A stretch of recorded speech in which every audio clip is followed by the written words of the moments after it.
Luego del episodio de las golosinas y de que Cándido entrara al jardín para darle una flor a Ela, les quiero mostrar esta foto, que es la foto de Cándido y el perrito sacado del centro de experimentación. Este perrito fue el que también lo defendió en este episodio que les acabo de contar, ¿no? De la flor que él quiso sacar del jardín para regalarle a Ela. Ellos ya se encontraban en otra creación, en donde el sistema genético de millones de personas se había alterado por causas desconocidas, y una de cada 10 personas era ciega. Estos niños que iban a quedar ciegos, al nacer poseían cierto nivel de visión, pero la visión progresivamente se iba perdiendo hasta quedar en completa oscuridad. Ese día justo se celebraba el Día de la Luz. ¿Qué era el Día de la Luz? Era una festividad que se producía porque la ciencia lo que había hecho era, mediante un estímulo artificial, lograr que los chiquitos, estos que estaban ciegos para toda la vida, vieran solamente por un día. Es decir, se les practicaba una pequeña intervención en un centro visual, ¿no? Con un estímulo artificial, y como sus ojitos estaban en perfectas condiciones, se les devolvía la visión. El libro no especifica bien cuál era el problema, pero no tiene en realidad gran importancia. Seguramente tiene que ver con un daño en el área de la visión en el cerebro, ¿no? Que es donde realmente se elaboran las imágenes, ¿no? Se procesan las imágenes. Y entonces, bueno, Cándido y Ela se encontraban en esta creación donde se celebraba el Día de la Luz, y del centro de visión, ¿no? Donde se practicaba esta pequeña intervención, sale una nenita corriendo y la abraza a Ela y le dice: te quiero como madrina. Unos segundos después se acercan sus padres, y cuando llegan hasta donde estaban Ela y Cándido, el Cándido se sorprende muchísimo. ¿Por qué? Porque el papá era el judío que había muerto como consecuencia de esa rara enfermedad, ¿recuerdan? Donde su cuerpo estaba lleno de llagas y de pústulas, que supuestamente se relacionaba con las malas condiciones que había vivido en los campos de concentración nazi, y en donde también habían muerto su mujer y su hija en condiciones totalmente inhumanas. Tal vez esa mujer y esa nena eran las mismas personas que estaban con él en esta creación. Entonces, bueno, imagínense, Cándido se sorprende muchísimo, ¿no? Al ver que una persona que había muerto en esta creación estaba de nuevo viva, viviendo una nueva experiencia con inclusive la misma familia. El padre se acerca, se presenta y le dice: bueno, ya deben conocer la costumbre, ¿no? Supongo que compartirán el día con mi hija.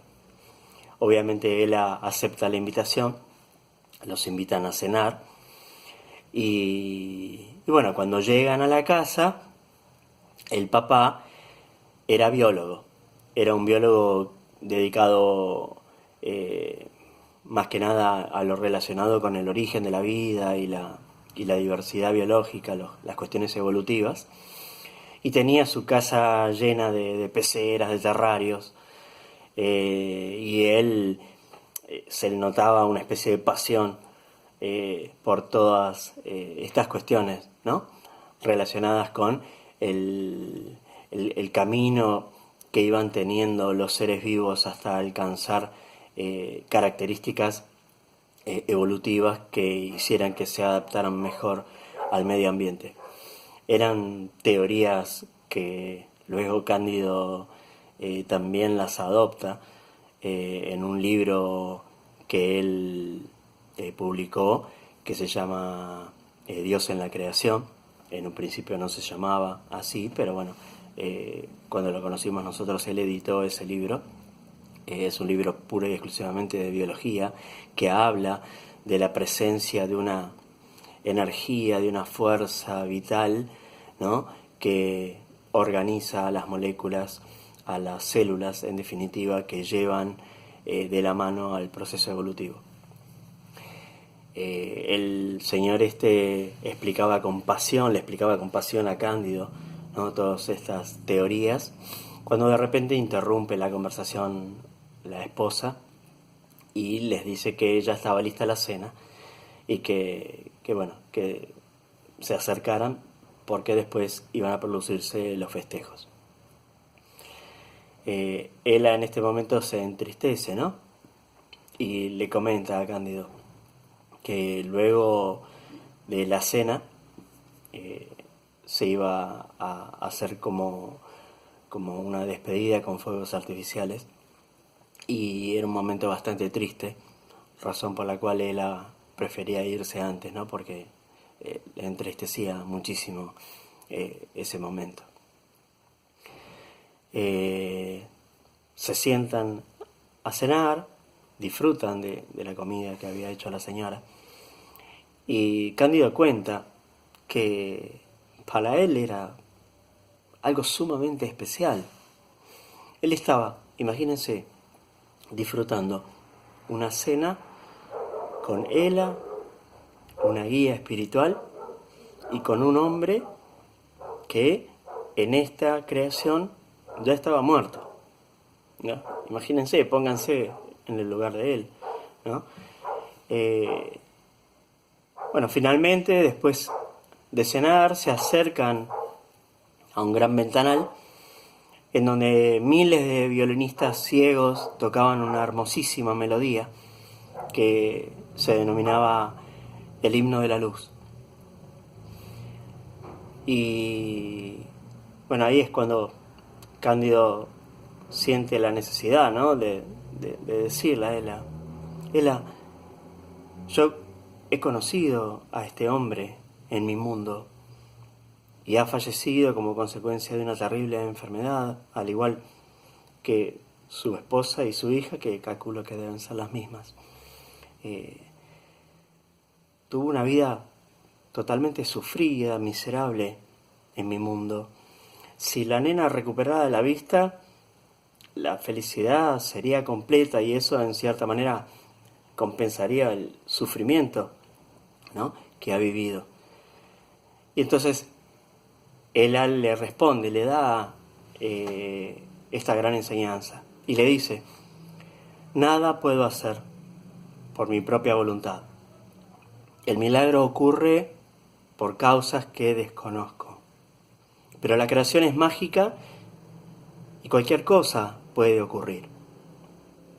Pero si así no ocurriera, existen millones de creaciones en donde se viven otras tantas vidas y se restablece de esta manera el equilibrio entre el bien y el mal, lo justo y lo injusto, la felicidad y la desdicha. De esto iremos hablando más adelante, acerca de la producción del milagro y de cómo se produce una especie de balance, ¿no?, como consecuencia de las existencias en los millones de creaciones, en donde cada ser humano, como hemos dicho en videos anteriores, vive una experiencia diferente para un mismo fin. Mientras ella le explicaba esto, los violines alcanzan el máximo de vibración y estallan en el cielo montones de luces multicolores.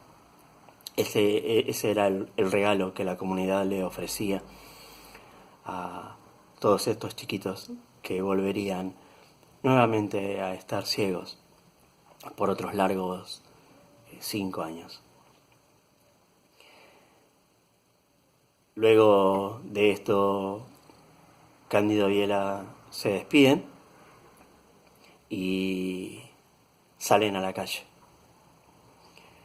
Cuando salen a la calle, Cándido mira el cielo estrellado y se acuerda de su padre. Y así, de repente, como había empezado, termina. Cándido se encuentra nuevamente en la cocina de su casa. La taza de café estaba caliente sobre la mesa. O sea que no había mediado tiempo alguno. Esto después es un tema que da para explicarlo de una manera más extendida, ¿no? Más en detalle. Pero bueno, a modo de adelanto, ustedes saben que el tiempo y el espacio son relativos. Lo que para uno un segundo de una experiencia, para otra persona pueden ser 1 hora, o pueden ser 10 días, o pueden ser 10 años. Hay montones de películas al respecto, ¿no?, que están mostrando estas teorías, ¿no? Por ejemplo, la película Interestelar, esto también de las múltiples existencias se da en películas como El Atlas de las Nubes, y Cándido después lo va a preguntar, se lo va a preguntar a los maestros, ¿no?, cómo era posible que él realizara esta especie de viaje a otra creación sin que me diera tiempo alguno. Luego de este episodio, de esta experiencia, ¿no?, bastante impactante, a Cándido le cuesta bastante volver a la rutina. Y bueno, el momento más feliz, ¿no?, era a la noche cuando terminaba de cenar y se quedaba haciendo sobremesa con un café o con un té o con lo que sea, porque ese lugar fue donde apareció Ela por primera vez. Así que, bueno, lo continuamos en la próxima.